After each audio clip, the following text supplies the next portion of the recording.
नमो नमः। नमस्कारः। वंदे संस्कृत मातरम। मैं हूँ डॉक्टर सुनीता थत्ते और आज से कुछ महीने पूर्व संस्कृत अध्ययन अध्यापन की दिशा में डॉक्टर कपिल देव द्विवेदी जी की पुस्तक प्रारंभिक रचनानुवाद कौमुदी के माध्यम से संस्कृत अनुवाद सिखाने का जो उपक्रम मैंने प्रारंभ किया था, आज हम उसके अंतिम सोपान पर पहुंच चुके हैं। अर्थात आज मैं आपके सामने प्रस्तुत कर रही हूँ इस पुस्तक के अंतिम अभ्यास 30 का क्रियात्मक वाला भाग 2, अर्थात इस अभ्यास की आंसर की लेसन 61। यद्यपि यह पुस्तक की दृष्टि से अंतिम वीडियो होगा, पर इसके उपसंहार का एक वीडियो भी बनाने की मेरी योजना है, जिसमें संपूर्ण पुस्तक का निचोड़ प्रस्तुत करने का प्रयास रहेगा। तो आप उस वीडियो को भी अवश्य देखिएगा। हमारे इस अभ्यास 30 के मुख्य पाठ्य बिंदु हैं पंचन से दशन तक के शब्द रूप, तव्यत, अनियर और ल्युट प्रत्यय तथा उत्व विसर्ग संधि। तो आइए हम चलते हैं पुस्तक के इस अभ्यास पर। तो ये है आपके सामने प्रारंभिक रचनानुवाद कौमुदी के अभ्यास 30 का प्रथम पृष्ठ, नियमों वाला पृष्ठ, जिसको हम पिछले अभ्यास अर्थात लेसन 60 में बहुत विस्तार से समझ चुके हैं। यहाँ पर 20 शब्दों की वृद्धि होने से हमारे शब्दकोश में कुल शब्दों की संख्या 600 हो गई है। इस भाग में हमने नियम 76 से 80 तक के व्याकरण के नियमों को जाना है और क खंड के अंतर्गत ही बहुत सारे फलों के नाम, वस्त्रों के नाम तथा नित्योपयोगी वस्तुओं के नाम हमने पिछले वीडियो में जाने हैं। इसके मुख्य पाठ्य बिंदु पंचन से दशन तक के शब्द रूप, तव्य, अनीय और ल्युट प्रत्यय तथा उत्व संधि है। पंचन से दशन तक के रूप याद करने का यहाँ निर्देश दिया है, जिनको हमने पिछले पाठ में ही याद किया है। दूसरा नियम हमने जाना कि आम्र आदि शब्द जब नपुंसकलिंग होते हैं, आम्रम, दाडिमम आदि, तो उनका अर्थ फल होता है, और यही शब्द जब पुल्लिंग में आम्र, दाडिमह आदि होते हैं तो इनका अर्थ आम आदि का वृक्ष होता है। वैसे तो हमने पंचम से लेकर दशम तक के संख्यावाची शब्द रूपों को पिछले वीडियो में विस्तार से पढ़ा था, पर आपकी सुविधा के लिए इन्हें पुनः एक बार डिस्प्ले कर रही हूं। आप स्क्रीनशॉट लेकर इन्हें सहेज सकते हैं। तो ये है पंचन, षष और सप्तन के शब्द रूप, जो नित्य बहुवचन में चलते हैं और हमेशा पुल्लिंग में ही होते हैं। साथ ही ये है अष्टन, नवन और दशन के शब्द रूप, जो पुल्लिंग है, नित्य बहुवचनांत है। और हाँ, दशन से लेकर अष्टादशन तक, और अगर आप एकोनविंशति को नवदशन कहते हैं तो नवदशन तक सारे रूप भी इसी प्रकार पुल्लिंग और नित्य बहुवचनांत ही होते हैं।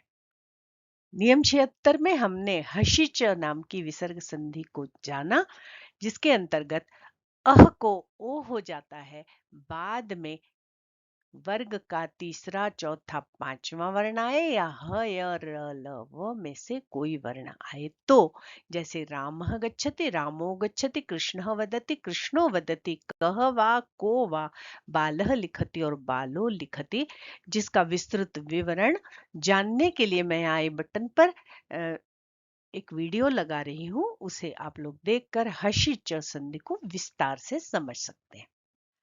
अगला नियम, नियम 77, एतत् तदोह सुलोपो अकोर नए समासे हलि, ऐसा पूरा सूत्र है।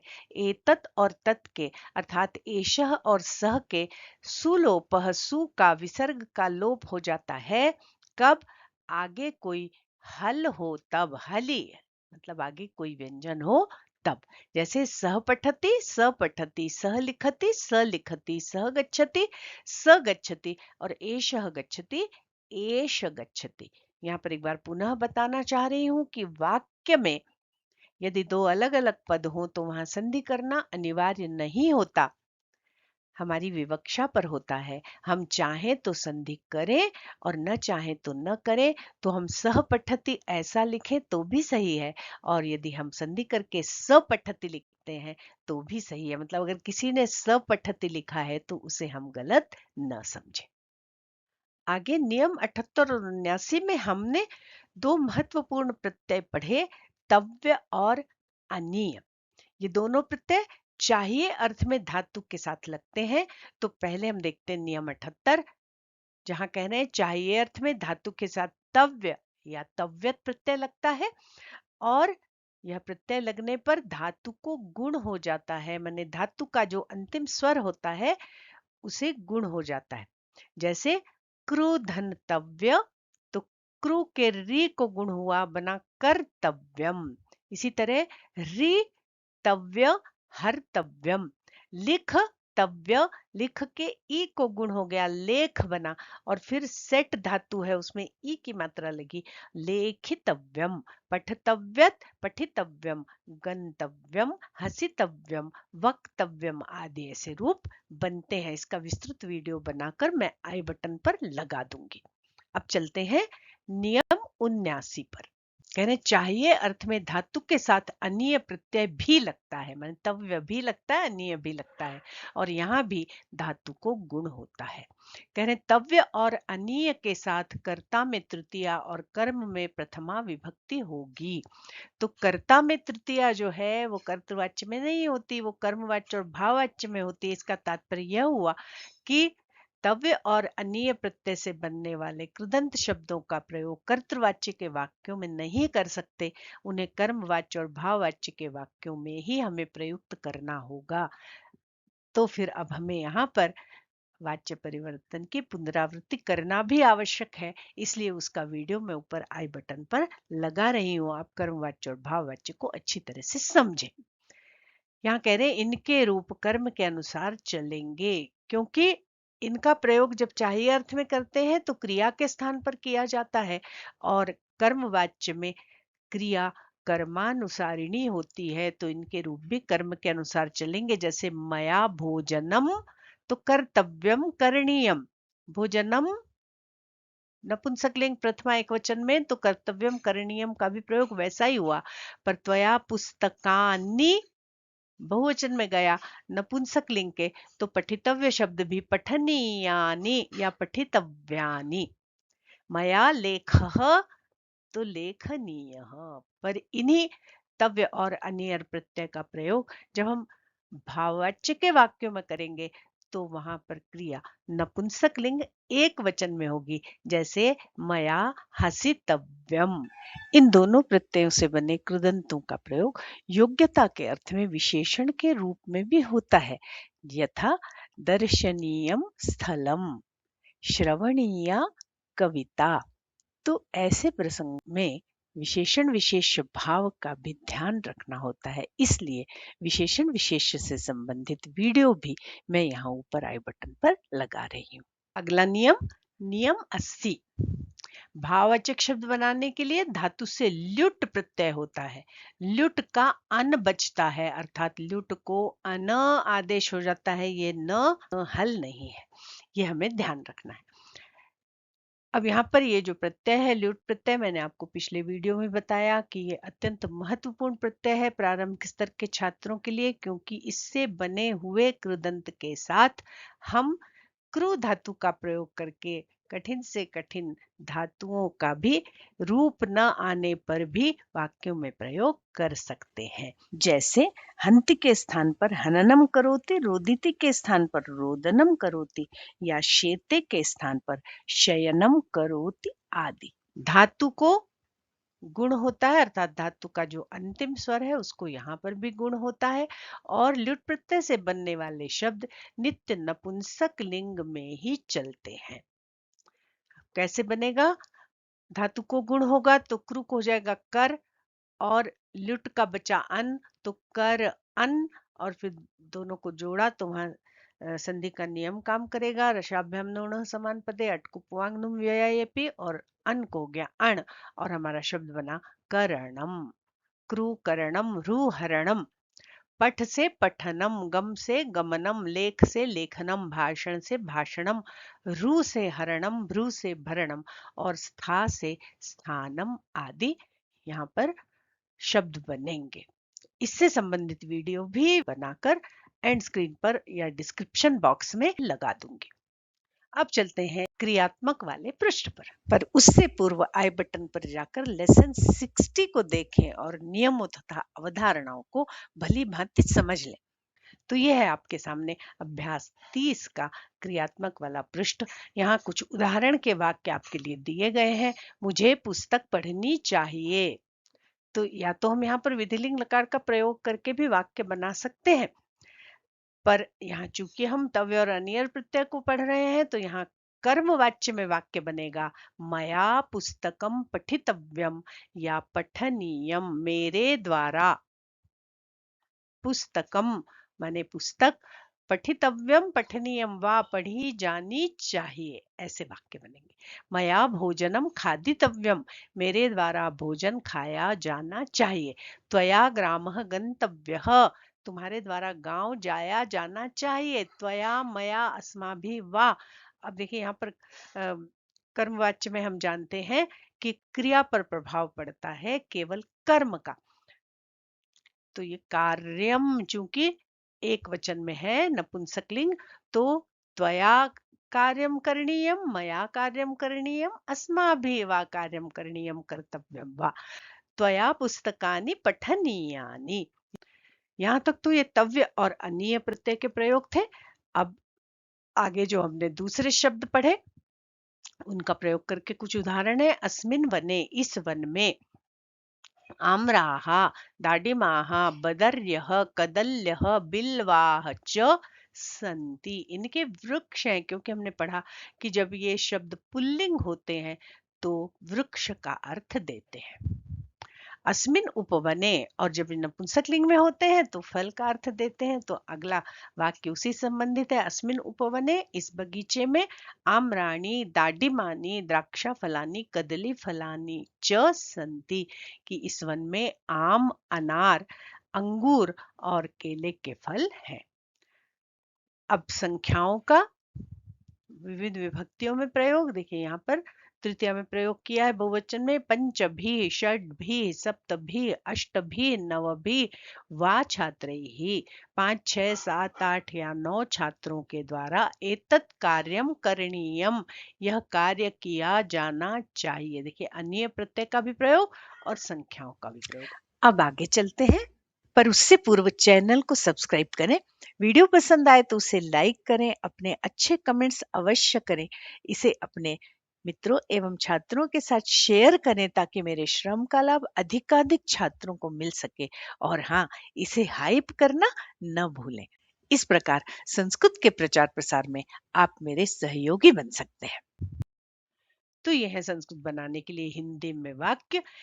इनका हमें संस्कृत में अनुवाद करना था। क खंड के अंतर्गत हमने जो बहुत सारे नित्योपयोगी वस्तुओं के नाम जाने थे, उनका प्रयोग करके वाक्य रचना करनी है या वाक्यों के अनुवाद करने हैं।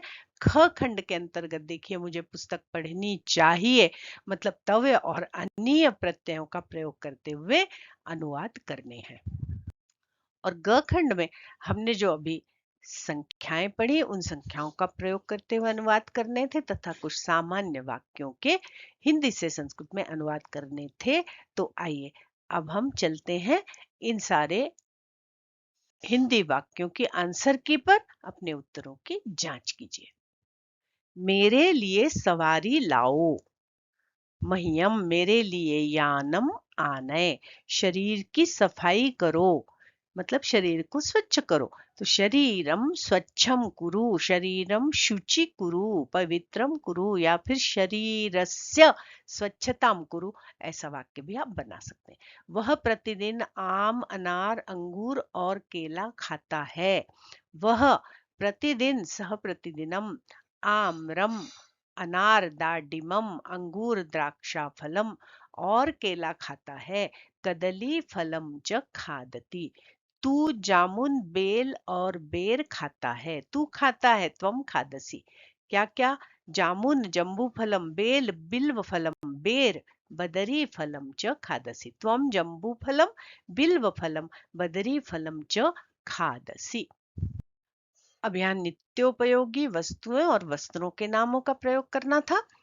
उस छात्र के पास, तस्य छात्रस्य समीपम, कुर्ता, पायजामा, अंगोछा, रुमाल, चादर, कंबल, बिस्तर और जूते हैं। तो कंचुकः अधोवस्त्रम माने धोती, पादयामः पायजामा, अंगोछा अंग प्रोक्षणम, रुमाल मुख प्रोक्षणम, चादर उत्तरीयः, कंबल कंबलः, बिस्तर शय्या और जूते हैं। उपानहौ च संति। देखिए सभी को हमने एक वचन में लिखा है, पर उपानह शब्द को हमने द्विवचन में इसलिए लिखा है क्योंकि जूते दो होते हैं, जूते की जोड़ी होती। अगला देखिए, इस लड़की के पास साड़ी, अंगोछा, रुमाल और बहुत से आभूषण हैं। इस लड़की के पास एतस्याः बालिकायाः समीपम साड़ी, शाटिका, अंगोछा अंग प्रोक्षणम, रुमाल मुख प्रोक्षणम और बहुत से आभूषण है। बहूनि आभूषणानि च सन्ति। अब ये ख खंड है जहां पर हमें तव्य और अन्य प्रत्यय का प्रयोग करते हुए अनुवाद करने थे। मुझे पुस्तक पढ़नी चाहिए। मया पुस्तकम पठितव्यम अथवा पठनीयम, हम दोनों प्रयोग कर सकते हैं। मुझे खाना खाना चाहिए, तो मया भोजनम खादितव्यम या मया भोजनम खादनीयम। उसे गांव जाना चाहिए, तेन ग्रामम गंतव्यम या ग्रामम गमनीयम। देखिए यहाँ पर जो कर्ता जो है वो तृतीया में जा रहे हैं। मया तेन, यहाँ त्वया तुझे हंसना चाहिए, त्वया हसितव्यम या फिर त्वया हसनीयम, अर्थात ये कर्मवाच्य और भाववाच्य के वाक्य हैं। देखिए ये तीन वाक्य तो कर्मवाच्य के हैं। मया पुस्तकम पठितव्यम, मया भोजनम खादितव्यम और तेन ग्रामम गंतव्यम। पर ये जो 10 नंबर का अनुवाद है वो भाववाच्य का है। त्वया हसितव्यम हसनीयम भाववाच्य का वाक्य है, अर्थात इसकी जो क्रिया है वो अकर्मक है और यहाँ पर कर्म है ही नहीं, इसलिए ये क्रिया नित्य नपुंसकलिंग एक वचन में ही प्रयुक्त होगी। तो यदि आपको कर्मवाच्य के साथ भाववाच्य की भी पुनरावृत्ति करनी है तथा सकर्मक और अकर्मक क्रिया के बारे में भी विस्तार से जानना है तो आई बटन पर 2 वीडियोस लगा रही हूँ। उनको देखने पर आपको विस्तार से ये बातें समझ में आ जाएंगी। इसे एंड स्क्रीन पर और डिस्क्रिप्शन बॉक्स में भी दे दूंगी। आगे चलते हैं। मुझे लेख लिखना चाहिए, मतलब मेरे द्वारा लेख लिखा जाना चाहिए, ऐसा वस्तुतः अनुवाद हिंदी में ऐसा होगा। मया लेखः लेखितव्यः या लेखनीयः। तुझे ग्रंथ पढ़ना चाहिए। त्वया ग्रंथः पठितव्यः पठनीयः वा। उसे काम करना चाहिए। उसे तेन कार्यं कर्तव्यं करणीयं वा। तुझे सत्य बोलना चाहिए। त्वया सत्यं वक्तव्यम अथवा वदनीयम। चलिए आगे चलते हैं ग खंड पर। इस बगीचे में 5 आम, 6 अनार, 7 बेर, 8 केले और 9 बेल के पेड़ हैं। तो पेड़ हैं तो हम इन सबको पुल्लिंग में लिखेंगे।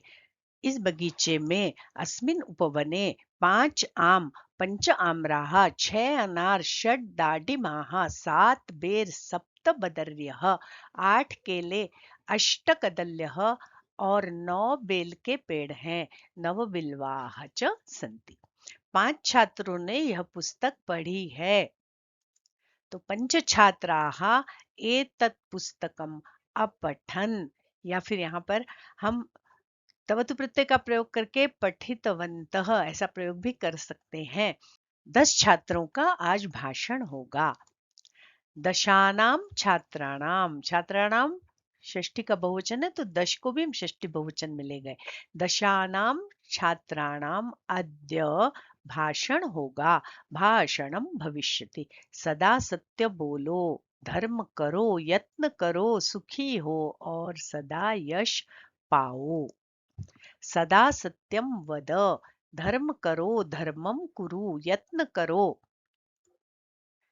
यत्नम कुरु सुखी हो सुखी भव और सदा यश पाओ सदा यशम च प्राप्नुहि।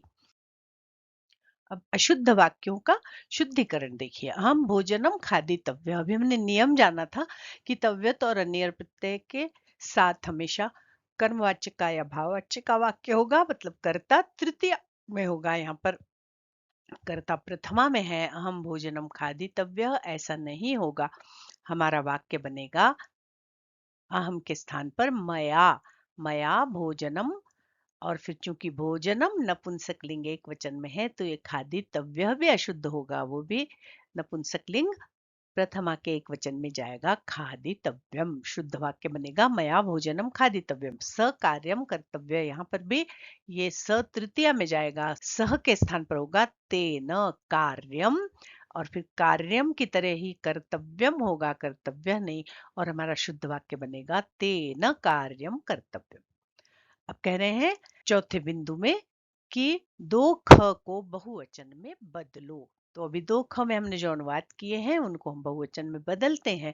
यहाँ पर एक निर्देश और दिया है कि पंचन से दशन तक के पूरे रूप लिखो, वो हमने इस वीडियो के प्रारंभ में ही लिख के डिस्प्ले किए हैं, तो वहां से आप लोग देख लीजिएगा। तो आइए दो ख को हम बहुवचन में बदलते हैं।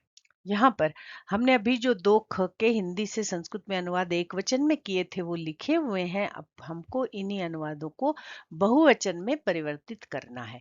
तो यहाँ मया का बहुवचन होगा अस्माभिः, पर चूंकि यहाँ सारे कर्मवाच्य के वाक्य बन रहे हैं तव्य और अन्य प्रत्यय के साथ, तो कर्ता को बहुवचन में ले जाने से भी क्रिया पर कोई असर पड़ने वाला नहीं है, इसलिए हमको कर्म को भी बहुवचन में ले जाएंगे, तब पूरा वाक्य बहुवचन में जाएगा। तो मया पुस्तकम पठितव्यम, तो मया की जगह अस्माभिः, पुस्तकम की जगह पुस्तकानि, तब हमारी क्रिया भी बहुवचन में जाएगी। अस्माभिः पुस्तकानि पठितव्यानि या पठनीयानि। मया भोजनम खादितव्यम या खादनीयम, तो होगा अस्माभिः भोजनम खादितव्यम या खादनीयम। भोजनम को भोजनानि खादितव्यानि भी कर सकते हैं, पर भोजन प्रायः एक वचन में ही प्रयुक्त होता है। यहाँ पर यदि व्यंजन होता तो हम कहते व्यंजनानि खादितव्यानि या खादनीयानि। देखिए मया लेख लेखितव्यः लेखनीयः, अस्माभिः लेखाः लेखितव्याः लेखनीयाः, त्वया ग्रन्थः पठितव्यः पठनीयः, युष्माभिः ग्रन्थाः पठितव्याः पठनीयाः, त्वया कार्यं कर्तव्यं करणीयं, युष्माभिः कार्याणि कर्तव्यानि करणीयानि, तेन सत्यं वक्तव्यं वदनीयं, तैः सत्यं वक्तव्यं वदनीयम। क्योंकि सत्य को भी सत्यानि करने की आवश्यकता नहीं है, तैः सत्यम वक्तव्यम वदनीयम। अगला निर्देश है इन धातुओं के तव्य अनीय और ल्युट प्रत्यय लगाकर रूप लिखो। तो हम क्रमशः एक एक प्रत्यय लगाकर इन धातुओं के रूप बनाते हैं। तो इस स्लाइड पर हम तव्य प्रत्यय लगाकर रूप बनाते हैं। क्रुधनतव्य, कर्तव्य, रुधंतव्य, हर्तव्य। देखिए यहाँ पर मूल शब्द लिख रहे हैं। अब ये तीनों वचनों में चलेगा। पुल्लिंग में कर्तव्य, नपुंसक लिंग में कर्तव्यम और स्त्रीलिंग में कर्तव्या। ऋतव्य, हर्तव्य, ध्रुतव्य, धर्तव्य, भ्रूतव्य, भर्तव्य, पठतव्य, पठितव्य, लिखतव्य, लेखितव्य, गमतव्य, गंतव्य, हसतव्य, हसितव्य और खादतव्य, खादितव्य, ऐसे कृदंत बनेंगे। आगे इन्हीं धातुओं में हम अन्य प्रत्यय लगाकर कृदंत बना रहे हैं। यहाँ पर भी मूल शब्द जो बनेगा वो लिखा है। ये सारे कृदंत भी तीनों लिंगों में चलेंगे। जैसे क्रुधन अनीय करणीय, तो पुल्लिंग में करणीय, नपुंसक लिंग में करणीयम और स्त्रीलिंग में करणीया। रु अनीय हरणीय, ध्रु अनीय धरणीय, भ्रु अनीय भरणीय, पठ अनीय पठनीय, लिख अनीय लेखनीय, गम अनीय गमनीय, हस अनीय हसनीय और खाद अनीय खादनीय। यहाँ इन्हीं धातुओं में लुट प्रत्यय लगाकर हम कृदंत बना रहे हैं, पर चूंकि लुट से बना हुआ कृदंत नित्य नपुंसक लिंग में ही होता है, इसलिए हमने यहाँ पर नपुंसक लिंग में ही पदों को लिखा है। क्रूल्युट करणम, भ्रूल्युट हरणम, ध्रुल्युट धरणम, भ्रूल्युट भरणम, पठल्युट पठनम, लिखल्युट लेखनम, गमल्युट गमनम, हंसल्युट हसनम और खादल्युट खादनम। अगला प्रश्न इस पुस्तक के अंतिम पाठ का अंतिम प्रश्न है और इस प्रश्न के साथ ही हमारी प्रारंभिक रचनानुवाद कौमुदी यहाँ समाप्त हो जाएगी। परंतु यह ज्ञातव्य है कि इन वीडियोस के निर्माण के साथ ही मेरे द्वारा एक व्हाट्सएप समूह बनाकर प्रति रविवार संस्कृत अनुवाद की एक ऑनलाइन निशुल्क कक्षा भी संचालित की जाती है, जिसमें जूम मीट पर अध्येता प्रत्यक्ष रूप से इस पुस्तक के ऑनलाइन अनुवाद करते हैं। निकट भविष्य में पुनः प्रारंभ से इस पुस्तक को पढ़ाने की योजना है। यदि आप इस कक्षा में सम्मिलित होना चाहते हैं तो कमेंट बॉक्स में अपना फोन नंबर दें या डिस्क्रिप्शन में दी गई लिंक के माध्यम से ग्रुप को ज्वाइन करें। और हाँ, अगला उपसंहार का वीडियो अवश्य देखें, उसमें आपको कक्षा की विस्तृत जानकारी मिलेगी। अगला और अंतिम प्रश्न है संधि करो। तो हमने दो संधियां पढ़ी, हशिच और एतत् तदोह सुलोपः। तो दोनों संधियों से संबंधित शब्दों को अलग अलग स्लाइड में लिया है। यहाँ पर हशिच नियम का पालन करते हुए शिष्यः धन गच्छति, शिष्यो गच्छति, रामः धन लिखति, रामो लिखति, बालकः धन वदति, बालको वदति, रामः धन जयति, रामो जयति और देवः धन हसति, देवो हसति। अगले पद हैं सह पठति, स पठति, सह लिखति, स लिखति, सह गच्छति, स गच्छति। इतने यहाँ पर संधि के लिए शब्द दिए हुए थे। मैंने एक शब्द और लिया, एषः गच्छति, एष गच्छति, क्योंकि सह के भी विसर्ग का लोप होता है आगे व्यंजन आने पर और एषः के भी विसर्ग का लोप होता है। तो हमारी इस पुस्तक के अंतिम पाठ के अंतिम प्रश्न के साथ ही प्रारंभिक रचनानुवाद कौमुदी का पाठन यहाँ समाप्त होता है।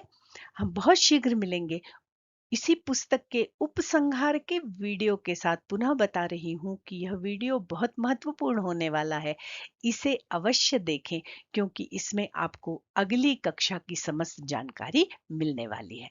तो तब तक के लिए नमस्कार। जयतु संस्कृतम, जयतु भारतम, पुनर्मिलामः।